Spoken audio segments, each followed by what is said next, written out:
I mean, in general, I think the idea of queering is like is super potent. It's very important. It's you know, it asks us to think about our boundaries and think about how we blur our boundaries, how we accept and embody impurities, and that's I think that's a topic that I'd love to get back to in a moment. Let's move over here to Emilie's piece, and Emilie, if you don't mind saying a few words about it, that would be awesome. Sure. You want to start? What's that? You want to start, and then I'll jump in. Sure. This is Emilie Houssart's Kodak. Did that happen? Wow. I really went for it. It was really good. And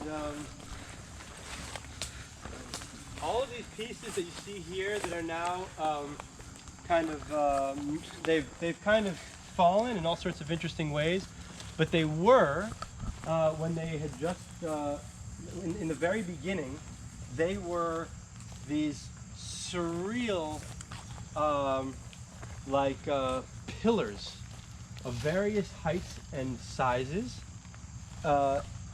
almost as if somebody, like, I don't know if you guys have seen like The Last Airbender, but almost as if somebody like extruded a square, like a rectangular pillar from the earth, and she made it so that the top of the pillar looked exactly as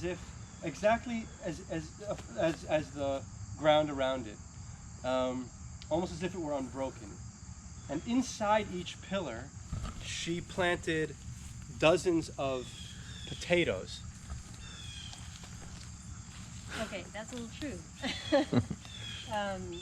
That's right. I mean, I'm really curious to hear your opinions about this piece, because I'm learning from it all the time. It's changing. It's no longer. It's not my piece. I'm working with things that are alive, and so I kind of set up a situation that I'm now just observing and trying to learn from. Yeah, I made this series thinking about things like some kind of human virus infecting the forest. I was thinking about the forest as a sort of idealized place of sanctuary and escape from urban life, which is not entirely true. There's really hardly any area of nature now that's untouched in some ways by microplastics and pollution and plants from different places and the traces of humans walking through, and this is an area of forest designed for humans to come and enjoy themselves. So the idea of wildness is kind of complicated and kind of funny in some ways.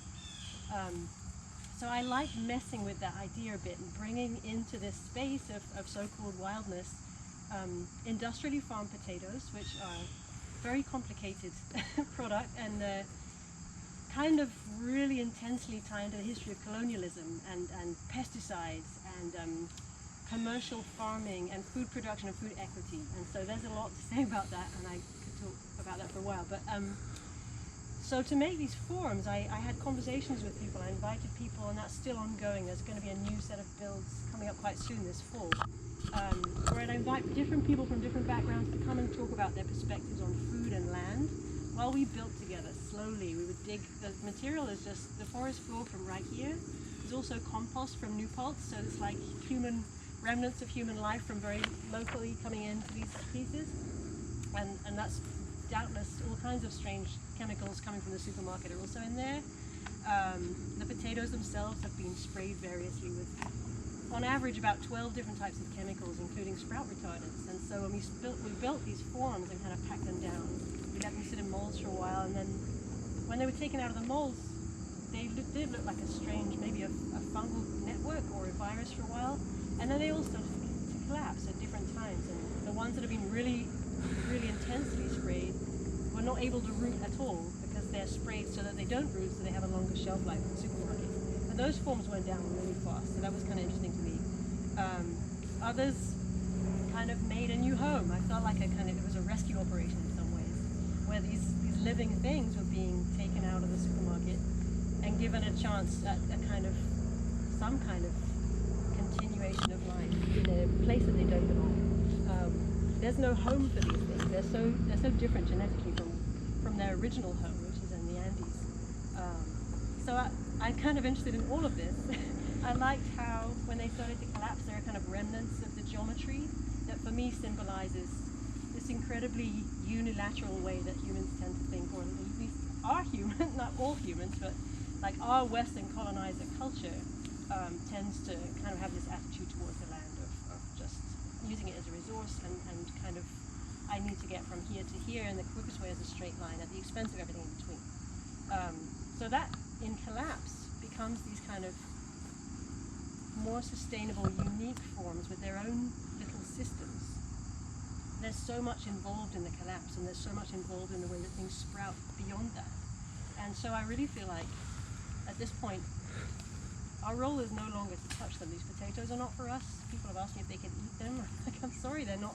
They're no longer for humans. There are little remnants of the walls left over. So it kind of almost looks like a graveyard. And the potatoes are sprouted and flowered, and some of them are making baby potatoes. Some of them rotted and have been eaten and are stinking and covered in flies, and they're still sending up shoots. And that kind of connects back to the title of the piece, Coco Kodak, which is taken from an absurdist play about white supremacist reproduction, which also fits very closely with colonialism and potatoes, since potatoes were the main product used to create an explosive generation of workers to feed the Industrial Revolution and subsequent colonialism, etc. So it's kind of about reproduction. It's about explosive reproduction at all costs, which is kind of what we're witnessing around us, except it's no longer for us. The end. That was impressively articulate, like stunningly so. We'll go that way, thank you. One thing, so we just saw all the works. There's a lot of very fast. One thing that I'd like to say before maybe we can like retire to. If we go back to unit, it's much less buggy if we're on the back deck, and they don't have any events. Let's there. go to a less buggy place. Yeah, why don't we just go there now? Thank you, Emily. Yeah. All right, let's go there now.